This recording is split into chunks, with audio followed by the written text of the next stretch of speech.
الحمد لله وكفى والصلاة والسلام على خاتم الأنبياء سيدنا وحبيبنا محمد المصطفى وعلى آله المجتبى. اللهم صل على سيدنا محمد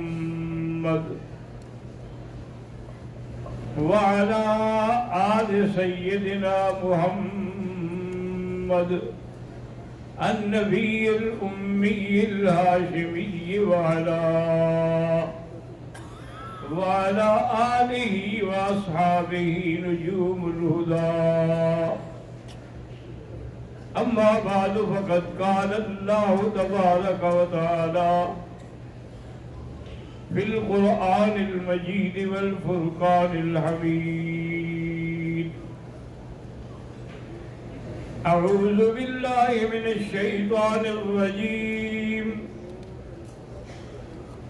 بسم الله الرحمن الرحيم. يا أيها النبي إنا أرسلناك شاهدا ومبشرا ونذيرا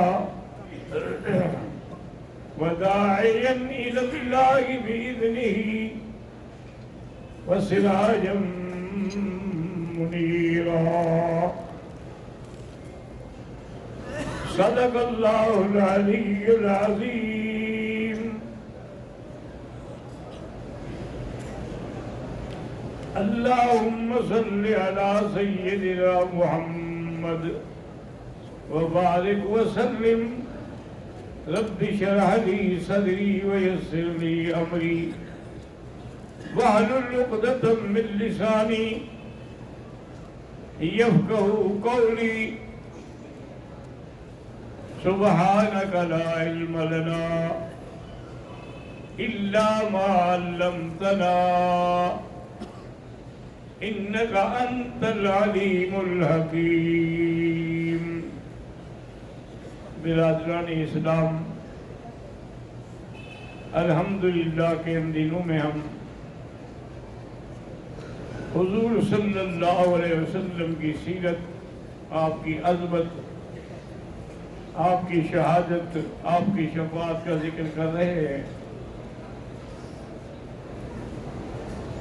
کیونکہ حضور صلی اللہ علیہ وسلم نے جس کے لیے بھی جو دعا مانگی،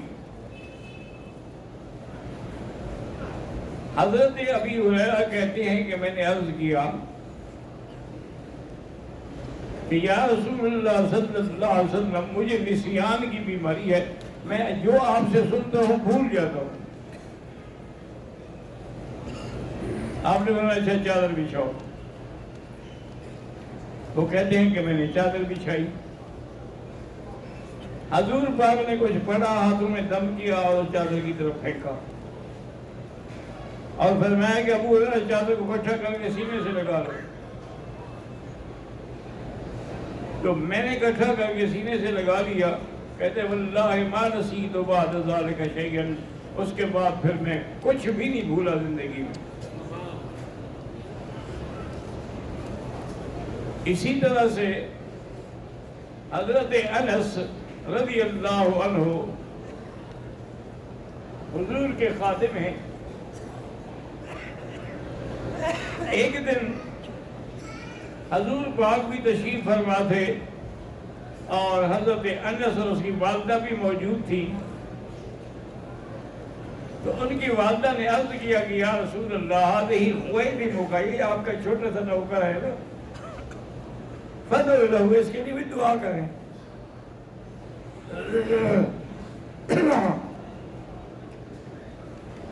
آپ نے اس کے لیے بھی دعا کی، اللہم بارک فی رزقہ و مالہ و اہلہ و اولادہ۔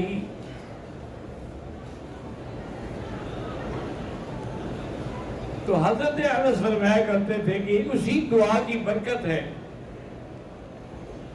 کہ آج میرے 100 پوتے پوتیاں اکٹھے ہو گئے ہیں۔ حضور نے فرمایا تھا نا اللہ اس کی اولاد زیادہ کر، اس سے زیادہ. اور پھر میرا باغ جو ہے، دنیا کے باغ ایک دفعہ پھلتے ہیں، میرا باغ 2 دفعہ پھلتا ہے. اور اسی طرح میرے باغ میں کچھ پودے ایسے بھی ہیں جن سے کستوری کی خوشبو آتی ہے. تو آپ نے فرمایا کہ یہ اسی آقا کی دعا کی برکتیں ہیں جو میں فائدہ اٹھا رہا ہوں. تو حضور صلی اللہ علیہ وسلم کی دعا، جب آپ دعا مانگیں اور آمین کہنے والے بھی صحابہ ہوں. دیکھو نا جی، ایک تو ہے نا کہ آپ نے دعا مانگی اور کسی عام آدمی نے نہیں، صحابی ہیں وہ جن کے ایمان کی اللہ نے گواہی دی ہے. تو حضرت آقا انعامدار رضی اللہ تعالیٰ عنہ کے بارے میں حکم ہے کہ آپ ان کی ہر چیز کی اطاعت کریں. لَقَدْ كَانَ لَكُمْ فِي رَسُولِ اللَّهِ أُسْوَةٌ حَسَنَةٌ.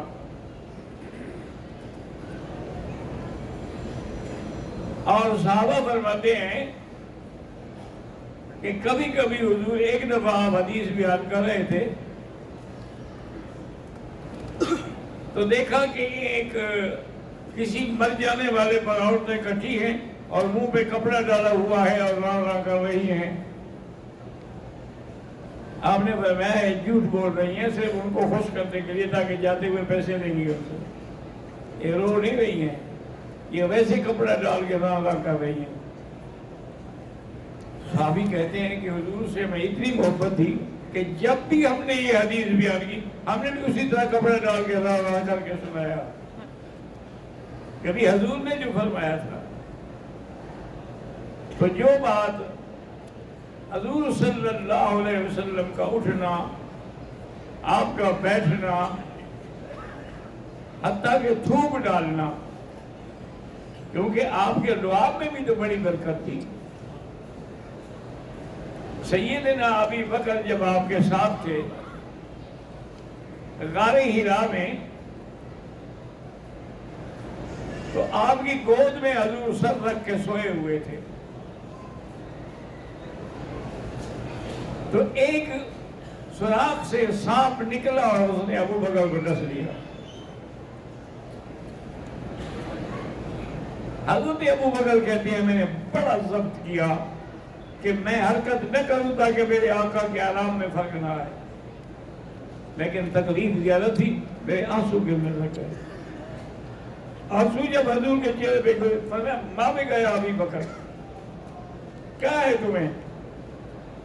حضور صاحب نے مجھے ڈس لیا ہے. آپ نے انگلی پہ لعاب لگایا اور اسی جگہ پر پھیرا. حضرت ابو بکر فرماتے ہیں کہ اس کے بعد پھر مجھے پتہ ہی نہیں کہ درد ہے کہ نہیں. حضرت قتادہ رضی اللہ تعالیٰ عنہ نے جنگ میں حضور پاک پہ اپنی جان فدا کی، ہاتھوں پر بھی تیر روکے، لیکن بدقسمتی سے ایک تیر آپ کی آنکھ پہ لگ گیا جس سے آنکھ کا ڈھیلا باہر آ گیا. فرماتے ہیں کہ میں نے ایسے ہاتھ رکھ کے ڈھیلے کو روکا ہوا تھا، لیکن مجھے پتا ہے کہ مجھے کیا درد تھا. میں نے صحابہ سے کہا بھئی اس کو کاٹ دو، لٹکا تو نہ رہے نا. انہوں نے کہا نہیں، پہلے حضور کے پاس چلتے ہیں. اسی حالت میں مجھے حضور کی خدمت میں لے آئے. حضور پاک نے وہ ڈھیلا جو تھا نا اس کو اپنے ہاتھ پہ رکھا اور اس پہ اپنا تھوک ڈالا اور پھر حضرت قتادہ کی آنکھ میں رکھ کے ایسے آنکھ پھیر دی، ہاتھ پھیر دیا اور کہا اللہم اعطہ جمالا، یا اللہ اس کے جمال میں بھی اضافہ کر دے.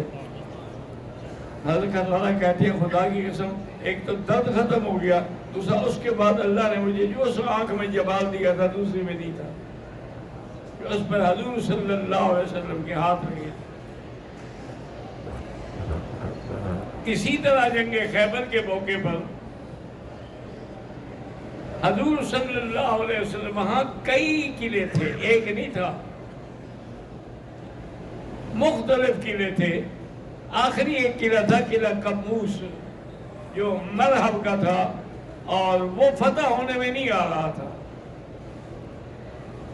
حضور پاک نے اعلان فرمایا کہ کل انشاءاللہ میں اس کا جھنڈا جو ہے وہ ایک ایسے آدمی کو دوں گا جو یحبہ اللہ ورسولہ ویحب اللہ ورسولہ، جو اللہ اللہ کے رسول کو محبوب رکھتا ہے اور اللہ اللہ کے رسول بھی اس کو محبوب رکھتے ہیں۔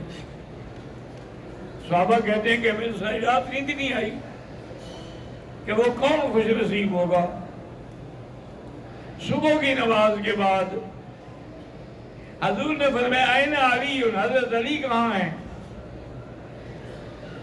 انہوں نے کہا یا رسول اللہ فی عینیہ رمد، اس کی آنکھوں میں تکلیف ہے، وہ تو چل ہی نہیں سکتے، وہ تو نماز بھی اپنے خیمے میں پڑھ رہے ہیں۔ آپ نے ہی تو نہیں بے اس کو لے آؤ۔ تو حضرت علی دو بندوں کے کندھوں پہ ہاتھ رکھ کے فرماتے میں پاؤں نیچے نہیں رکھ سکتا تھا، لکیر کی طرح کھینچے جا رہے تھے۔ حضور کے خدمت میں آیا، حضور نے فرمایا کہ علی میں نے فیصلہ کیا ہے کہ مذہب کے مقابلے کے لیے تمہیں اسلام کا پرچم دوں۔ انہوں نے کہا آمنا و صدقنا، لیکن حضور میں تو دیکھ ہی نہیں سکتا، مجھے تو زمین نظر نہیں آتی، میں لڑائی کیسے کروں گا؟ اور میں قریب ہو جاؤں، قریب ہوئے تو حضور نے اپنا لعاب مبارک میری آنکھوں پہ لگایا، اور جب میں نے آنکھیں کھولی تو کوئی تکلیف بھی نہیں تھی، اور اس کے بعد پھر مجھے کبھی آنکھوں کی تکلیف نہیں ہوئی۔ حضور نے مجھے تلوار پکڑوائی، حضرت علی رضی اللہ تعالیٰ میدان میں گئے اور جا کے الحمدللہ اس قلعے کو فتح کیا اور مذہب کو بھی دو ٹکڑے کیا۔ تو یہ اللہ کے پاک پیغمبر کے لعاب میں اتنی برکتیں تھی کہ جہاں لگا دیا شفا ہو گئی۔ اسی طرح جنگ موتا کے موقع پر، حالانکہ جنگ موتا بہت دور ہے، 2 لاکھ کے مقابلے پر صرف 3000 صحابہ کی فوج تھی۔ حضور پاک بیٹھے مسجد میں، آپ نے فرمایا کہ اب علم جو ہے وہ زید بن حارثہ نے لیا ہے۔ کچھ دیر کے بعد آپ نے خبر دی کہ زید بن حارثہ شہید ہو گئے۔ اب علم جو ہے جعفر ابن ابی طالب نے لیا ہے۔ حضور مدینے میں بیٹھے ہیں لیکن خبریں موتا کی ایسے دے رہے ہیں جیسے بالکل جنگ دیکھ کے بتا رہے ہو۔ تھوڑی دیر گزری، فرمایا کہ جعفر ابن ابی طالب بھی شہید ہو گئے۔ اب پرچم اسلام جو ہے وہ عبداللہ ابن رواحہ نے لیا ہے، لیکن اس کی اعانت کے لیے اللہ کی تلوار میں سے ایک تلوار بھی ساتھ نکلی ہے۔ حضور صلی اللہ علیہ وسلم نے لقب دیا تھا خالد ولید کو سیف اللہ کا، اور جب حضرت خالد ولید کی ہاتھ میں تلوار آئی ہے تب اللہ نے مسلمانوں کو فتح کر دی ہے کہ 3000 کا لشکر 2 لاکھ کو شکست دے چکا ہے۔ آپ اسی سے اندازہ کریں کہ اللہ تبارک و تعالیٰ جب چاہتے تھے تو حجاب کھول دیتے تھے، جیسے کہ بیت المقدس کے بھی معاملے میں حجاب کھول دیا، موتا کے بارے میں حجاب کھول دیا۔ اسی طرح جنگ بدر کے بارے میں بھی ایک دن پہلے حضور پاک صحابہ کے ساتھ گئے اور فرمایا کہ ابو جہل مرے گا اس کی لاش یہاں پڑی ہوگی، فلاں کافر مرے گا اس کی لاش یہی پڑی ہوگی، فلاں کافر مرے گا اس کی لاش یہاں پڑی ہوگی۔ صحابہ کہتے ہیں جب جنگ ہو گئی انہی مقامات پہ لاشیں پڑی تھی جہاں حضور نے اشارہ کیا تھا۔ صلی اللہ علیہ وآلہ آلہ واصحابہ وسلم تسلیما کثیرا کثیرا۔ دعا کریں اللہ ہمیں حضور کی محبت، آپ کی اطاعت اور قیامت میں آپ کی شفاعت نصیب کریں، اور اللہ تبارک و تعالی فلسطین کی مدد کریں، فلسطین کے مسلمانوں کی نصرت فرمائیں۔ اللہ تبارک و تعالی اسرائیل کو اپنے قہر سے برباد کریں۔